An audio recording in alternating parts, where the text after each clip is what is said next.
ಈಗ 30 ನಾನು ಕೊಡ್ತೀನಿ ಬೇಕಾದ್ರೆ ದಾಖಲೆ ಇಲ್ಲೇ ಇದೆ. 25-26 ವರ್ಷದಿಂದ ಬೇರೆ ಬಿಟ್ಕೊಂಡಿರೋ ವಿಎಗಳು, ಎಸ್ಟಿಸಿಗಳು, ಎಫ್ಡಿಸಿಗಳು ಇದ್ದಾರೆ. ಈಗ ನೀವು ಜಿಲ್ಲಾಧಿಕಾರಿಗಳು, ನಿಮ್ಮ ಡಿಸ್ಕ್ರಿಷನರಿ ಪವರ್ ಇದೆ, ನೀವು ಮಾಡಕ್ಕಾಗತ್ತಾ ಮಾಡಕ್ಕಾಗಲ್ವಾ ಸಾರ್ವಜನಿಕವಾಗಿ ಹೇಳ್ಬಿಡಿ ನಮಗೆ. ಯಾಕಂದ್ರೆ ಅಡ್ಮಿನಿಸ್ಟ್ರೇಟಿವ್ ರಿಫಾರ್ಮ್ಸ್ ಆಗಬೇಕು ಅಂತಾರೆ ಒಬ್ಬರನ್ನ 3 ವರ್ಷಕ್ಕೆ ಟ್ರಾನ್ಸ್ಫರ್, ನಿಮ್ಮನ್ನೆಲ್ಲ 3 ವರ್ಷಕ್ಕೆ ಟ್ರಾನ್ಸ್ಫರ್ ಮಾಡ್ತಾರೆ. ನೀವು 3 ವರ್ಷದ ಮೇಲೆ ಕೆಲಸನೇ ಮಾಡಂಗಿಲ್ಲ. ಇವ್ರ ಹೆಂಗ್ 25 ವರ್ಷ 30 ವರ್ಷ ಆದ್ರೂ ಇಲ್ಲೇ ಗುಟ ಹೊಡ್ಕೊಂಡಿರ್ತಾರೆ. ಅವ್ರ ಡ್ಯಾಂಗಲ್ ನ ಚೀಫ್ ಆಫೀಸರ್ ಡ್ಯಾಂಗಲ್ ನ ಡಿ ಗ್ರೂಪ್ ನೌಕರ ಬಳಸ್ತಾರೆ. ಯಾರು? ಅವನು ಪೌರ ಕಾರ್ಮಿಕರನ್ನ ಇಟ್ಕೊಂಡು ಅವನು ಡ್ಯಾಂಗಲ್ ಮಾಡೋದು, ಕಸನು ಬಾಚಕ್ ಜನ ಕೊಡಂಗಿಲ್ಲ. ನಾವೇನಾಗ್ಬೇಕು? ಡೆತ್ ಸರ್ಟಿಫಿಕೇಟ್, ನಕಲಿ ಡೆತ್ ಸರ್ಟಿಫಿಕೇಟ್ ನ ಡಿ ಗ್ರೂಪ್ ನೌಕರ ಕೊಡ್ತಾನೆ. ಇವತ್ತು ಯಾರಪ್ಪ ಅವರು ಯಾರಪ್ಪ ಬಂದ್ರೆ ಕಂಕಿರಲ್ಲ, ಈಗಲೂ ಬಂದವ್ರಿ. ಅಂದ್ರೆ ದಯಮಾಡಿ ಇಲ್ಲಿ ಬೇರ್ ಬಿಟ್ಟಿರ್ತಕ್ಕಂಥ ಅಧಿಕಾರಿಗಳನ್ನ ಇಮ್ಮಿಡಿಯೇಟ್, ಯಾಕಂದ್ರೆ ನಿಮ್ಮ ಡಿಸ್ಕ್ರಿಷನರಿ ಪವರ್ ಅದು, ನೀವು ಬದಲಾವಣೆ ಮಾಡಕ್ ಸಾಧ್ಯ ಇದೆ.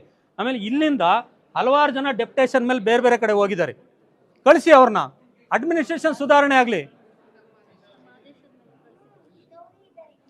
ಈಗ 30 ನಾನು ಕೊಡ್ತೀನಿ ಬೇಕಾದ್ರೆ ದಾಖಲೆ ಇಲ್ಲೇ ಇದೆ. 25-26 ವರ್ಷದಿಂದ ಬೇರೆ ಬಿಟ್ಕೊಂಡಿರೋ ವಿಎಗಳು, ಎಸ್ಟಿಸಿಗಳು, ಎಫ್ಡಿಸಿಗಳು ಇದ್ದಾರೆ.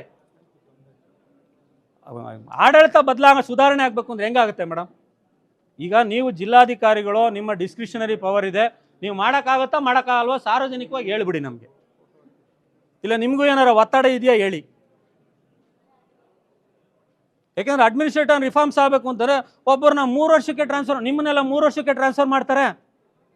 ನೀವು 3 ವರ್ಷದ ಮೇಲೆ ಕೆಲಸನೇ ಮಾಡಂಗಿಲ್ಲ. ಇವ್ರ ಹೆಂಗೆ 25 ವರ್ಷ 30 ವರ್ಷ ಆದ್ರೂ ಇಲ್ಲೇ ಗುಟ ಹೊಡ್ಕೊಂಡಿರ್ತಾರೆ.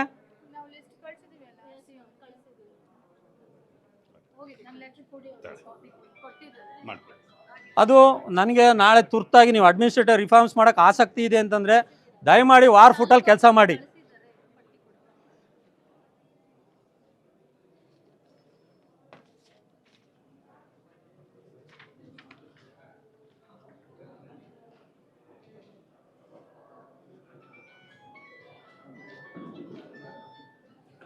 ನಮ್ಮ ತಾಲೂಕಲ್ಲಿ ತುಮಕೂರು ಜಿಲ್ಲೆಯಲ್ಲಿ ಅತಿ ದೊಡ್ಡ ವಾಣಿಜ್ಯ ಪಟ್ಟಣಗಳು ಹುಳಿಯಾರು ಮತ್ತು ಚಿಕ್ಕನಾಯಕನಹಳ್ಳಿ.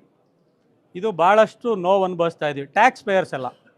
ಇರೋದು ಚಿಕ್ಕನಾಯಕನಹಳ್ಳಿ, ಹುಳಿಯಾರು ಎರಡೇ ಟೌನ್ ಇರೋದು.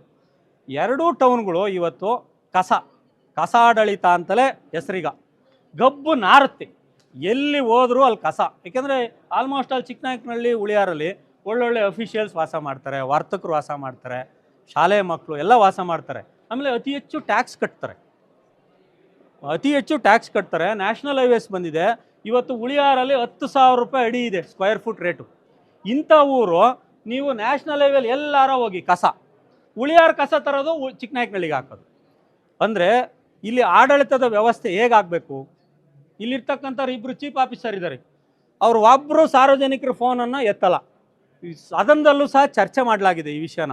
ಅವರ ಆಟಿಟ್ಯೂಡ್ ಏನಾರ ಬದಲಾಗಿದೆ ಅಂತಂದರೆ ಇಲ್ಲ, ಅವ್ರದ್ದು ಆಟಿಟ್ಯೂಡ್ ಬದಲಾಗಿಲ್ಲ. ಈಗ ಅಹೋರಾತ್ರಿ ಧರಣಿ ಮಾಡಿದಂಥ ವಿಷಯಕ್ಕೆ ಅಹೋರಾತ್ರಿ ಧರಣಿ ಮಾಡಿದಾಗ ಆ ಧರಣಿ ಇದ್ದಂಥ ಒಂದು ಆ ಶೆಡ್ಗೆ ಬೆಂಕಿನೇ ಇಕ್ಬಿಟ್ರು. ಯಾರು ಬೆಂಕಿ ಇಕ್ತಾರೋ ಅಂದರೆ ಹುಳಿಯಾರು ಪಟ್ಟಣ ಪಂಚಾಯತಿಲಿ ಕೆಲಸ ಮಾಡೋ ಡಿ ಗ್ರೂಪ್ ನೌಕರನ್ನೇ ಬೆಂಕಿ ಇಕ್ತಾನೆ. ಆ ಪ್ರವಾಕ್ ಮಾಡಿದಾನೆ ಯಾರು ಅಂತಂದರೆ ಅಲ್ಲಿ ಚೀಫ್ ಆಫೀಸರು, ಅವ್ನು ಸ್ಟಿಲ್ ಈಸ್ ವರ್ಕಿಂಗ್. ಅವ್ರ್ಯಾರೋ ಪ್ರಾಜೆಕ್ಟ್ ಡೈರೆಕ್ಟ್ರುಗಳಿಗೆ ಎಷ್ಟು ಸತಿ ಹೇಳಿದ್ರು ಕೆಲಸ ಆಗಲ್ಲ. ಲೋಕಾಯುಕ್ತರು ಸಮೇತ, ಲೋಕಾಯುಕ್ತ ಪೊಲೀಸ್ ಸಮೇತ ಹುಳಿಯಾರು ಪುರಸ್ ಪಟ್ಟಣ ಪಂಚಾಯತಿಗೆ ಹೋಗಿ ದಿಢೀರ್ ರೈಡ್ ಮಾಡಿದಾಗ ಅವ್ರ ಚೀಫ್ ಆಫೀಸರ್ ಡ್ಯಾಂಗಲ್ನ ಡಿ ಗ್ರೂಪ್ ನೌಕರ ಬಳಸ್ತಾನೆ. ಯಾರು? ಪೌರ ಕಾರ್ಮಿಕ. ಸರ್ಕಾರದ ರೂಲ್ ಪ್ರಕಾರ ಪೌರ ಕಾರ್ಮಿಕರು ಕಚೇರಿ ಕೆಲಸ ಮಾಡಂಗಿಲ್ಲ. ಒಂದು ಕಡೆ ನೀವು ಆಡಳಿತ ಮಾಡೋದಕ್ಕೆ ಕಚೇರಿಗೆ ಸಿಬ್ಬಂದಿನೂ ಕೊಡಂಗಿಲ್ಲ, ಅವನು ಪೌರ ಕಾರ್ಮಿಕರನ್ನ ಇಟ್ಕೊಂಡು ಅವನು ಡ್ಯಾಂಗಲ್ಲು ಮಾಡೋದು, ಕಸನೂ ಬಾಚಕ್ಕೆ ಜನ ಕೊಡಂಗಿಲ್ಲ. ನಾವೇನಾಗಬೇಕು? ತಾಲೂಕಿನ ಜನ, ಆಡಳಿತದ ಜನ ನಾವೇನಾಗಬೇಕಂಗಾರೆ? ಕಸ ಯಾರು ಬಾಚಕ್ಕಾಗತ್ತೆ? ಶಾಸಕರುವಾಗಿ ಆ ಕೆಲಸ ಮಾಡ್ಸೋಕ್ಕಾಗತ್ತಾ? ಆಡಳಿತಾತ್ಮಕವಾಗಿ ನೀವು ಸಿಬ್ಬಂದಿಗಳನ್ನು ಪ್ರಾಮಾಣಿಕವಾಗಿ ಕೊಟ್ಟಿದ್ದಿದ್ರೆ ಹುಳಿಯಾರು ಮತ್ತು ಚಿಕ್ಕನಾಯಕನಹಳ್ಳಿ ಇವತ್ತು ಕಸದ ಗೂಡಾಗ್ತಿರ್ಲಿಲ್ಲ. ಬನ್ನಿ ತೋರಿಸ್ತೀನಿ. ನೀವು ಇದುವರೆಗಾಗೂ ಹುಳಿಯಾರಿ ಭೇಟಿ ಕೊಟ್ಟಿಲ್ಲ.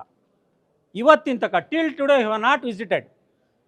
ನಿಮ್ಮೆಲ್ಲರಿಗೂ ದೀಪಾವಳಿ ಕಸದ ಗಿಫ್ಟ್ ಸಮೇತ ಕೊಟ್ಟಿದ್ದಾರೆ ಹುಳಿಯಾರು ನಾಗರಿಕರು. ಅಂದರೆ ಅದು ಅವಮಾನ ಅಲ್ಲ, ನಾಗರಿಕ ಸಮಾಜದಲ್ಲಿ ಒಂದು ಒಂದು ಒಂದು ಸಂಕೇತ ಅಷ್ಟೇ. ಮೇಡಮ್, ಅಡ್ಮಿನಿಸ್ಟ್ರೇಷನ್ಗೆ ಏನು ನಿಮಗೆ GPS ಫೋಟೋ ಸಮೇತ ಕೊಡ್ತಾ ಇದೀವಿ ಡೈಲಿ. ಪೌರ ಕಾರ್ಮಿಕರು ಅಲ್ಲಿ ಕೆಲಸ ಮಾಡ್ತಾ ಇರೋದು, ಕಚೇರಿ ಒಳಗೆ ಕೆಲಸ ಮಾಡೋದು GPS ಫೋಟೋ ಸಮೇತ ಹಾಕಿದ್ರು ಸಹ ಅಡ್ಮಿನಿಸ್ಟ್ರೇಷನ್ ಕೆಲಸ ಮಾಡಲಿಲ್ಲ ಅಂತಂದ್ರೆ ಅರ್ಥ ಏನು? ಮೇಡಮ್ ನನ್ನ ಪ್ರಶ್ನೆ ಇಷ್ಟೇನೆ, ಆಡಳಿತಾತ್ಮಕ ನೋಡಿ, ನೀವು ಜಾಗ ಕೊಟ್ಟರೂ ಪರವಾಗಿಲ್ಲ, ಕಸಾಬಾಚಕ್ ಪೌರ ಕಾರ್ಮಿಕರನ್ನ ಯಾಕೆ ಅಂತೀರಾ? ಕಚೇರಿ ಕೆಲಸಕ್ಕೆ ಯಾಕೆ ಇಟ್ಕೊಂಡಿದ್ದೀರಾ? ನನ್ನ ಪ್ರಶ್ನೆ. ಒಬ್ಬ ಪೌರ ಕಾರ್ಮಿಕ ಮೇಡಮ್ ಅಲ್ಲ, ಆಕ್ಷನ್ ಇಂಪಾರ್ಟೆಂಟು, ನೀವು ಎಕ್ಸಾಮಿನ್ ಮಾಡೋದಲ್ಲ. ನನಗೆ ಆಕ್ಷನ್ ಬೇಕಷ್ಟೇ. ಇಲ್ಲೇನು ಯಾರಿಗೂ ಇದು ಮಾಡೋದಲ್ಲ ನೋಡಿ. ಅವ್ರಿಗೆ ಶಿಸ್ತೇ ಇಲ್ಲ, DC ಕರೀತಾರೆ ಅಂದ್ರೂ.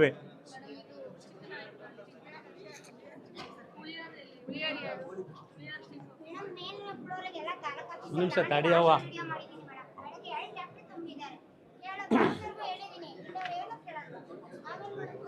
ಒಂದು ಮೇಡಮ್, ಯಾರು ಪೌರ ಕಾರ್ಮಿಕ ನಿಜವಾಗೂ ಬೆಂಕಿ ಇಕ್ಕಿದ್ದಾನೆ, ಅವ್ನಿಗೆ 7 ವರ್ಷ ಜೈಲು ಶಿಕ್ಷೆ.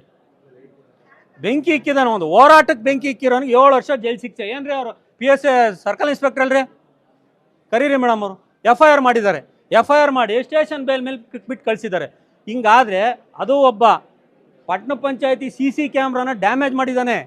ಆ ಪ್ರಾಪರ್ಟಿ ಡ್ಯಾಮೇಜ್ ಆಗೈತೆ ಅಂದರೆ ಅವ್ನು ಚೀಫ್ ಆಫೀಸರ್ ಕಂಪ್ಲೇಂಟ್ ಕೊಡಬೇಕಾ ಬೇಡವಾ? ಒಬ್ಬ ಎಕ್ಸಿಕ್ಯೂಟಿವ್ ಅವನು ಅಲ್ವಾ? ಪಟ್ಟಣ ಪಂಚಾಯತಿಯ ಪ್ರಾಪರ್ಟಿ ಹಾಳಾಗಿದೆ ಅಂದ್ರೂ ಆತ FIR ಮಾಡಿಸಲ್ಲ. ಹೋಗಿ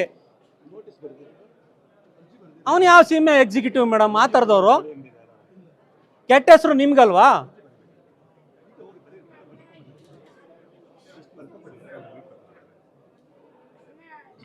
ಕರೀರಿ CPIನ ಮೇಡಮ್. ಅವ್ರು ಹೇಗೆ D ಗ್ರೂಪ್ ನೌಕರನ್ನ ಅವರು ಬೇಲ್ ಮೇಲೆ ಬಿಟ್ಟು ಅಂತ 7 ವರ್ಷದ ಅಫೆನ್ಸ್ನವನ್ನ ಹೆಂಗೆ ಬಿಟ್ಟರು ಕೆಲಸ ಮಾಡೋಕ್ಕೆ? Still is working in panchayat ಆಫೀಸಲ್ಲಿ ಕೆಲಸ ಮಾಡ್ತಾ ಇದ್ದಾನೆ. ಆ ಒಬ್ಬ ಪೌರ ಕಾರ್ಮಿಕ ಕಚೇರಿ ಒಳಗೆ ಕೆಲಸ ಮಾಡ್ತಾನೆ, ಬೆಂಕಿ ಇಕ್ಕಿ 7 ವರ್ಷ ಜೈಲಾಗುತ್ತೆ ಅವನಿಗೆ. ಒಂದು ಕಡೆ ಕಸ ಕ್ಲೀನ್ ಆಗಲ್ಲ, ಹೋಗ್ಲಿ ಅಡ್ಮಿನಿಸ್ಟ್ರೇಷನ್ ಸರಿಯಾಗಲಿ ಅಂತಂದ್ರೆ ನಾಗರಿಕ ಸಮಾಜದಲ್ಲಿ ಪ್ರತಿಭಟನೆ ಮಾಡಿದ್ರೆ ಬೆಂಕಿ ಇಕ್ಕಿಸ್ತಾರೆ. ಬದುಕೋದು ಹೆಂಗೆ ಜನ? ಹಂಗಾರೆ ಒಂದು ಕಸದಾಗೆ ಸಾಯ್ಬೇಕಾ? ಬನ್ನಿ ತೋರಿಸ್ತೀನಿ. ಈಗ ಪ್ಲಾಸ್ಟಿಕ್ಗೆ ಬೆಂಕಿ ಇಕ್ಕಿದ್ದಾರೆ. ಹೋಗೋಣ ಉಳಿಯಾರಿಗೆ. ಈ ಕಡೆಯಿಂದ ಕಡೆ 2 ಕಡೆ ಉಳಿಯಾರಿಗೆ ಸುಸ್ವಾಗತ ಅಂತ ಹಾಕಿವ್ರೆ. ಏಕಾಲ್ ರಾಶಿಗಟ್ಲೆ ಕಸ ಇದೆ. ಅದು ವಾಸನೆ ಬಾರಲ್ವಾ? ಅಲ್ಲ, ಈಗ ಬಂದಿರತಕ್ಕಂಥವ್ರ ಮೇಲೆ ನಾವು ಒತ್ತಡ ಹಾಕಲ್ಲ.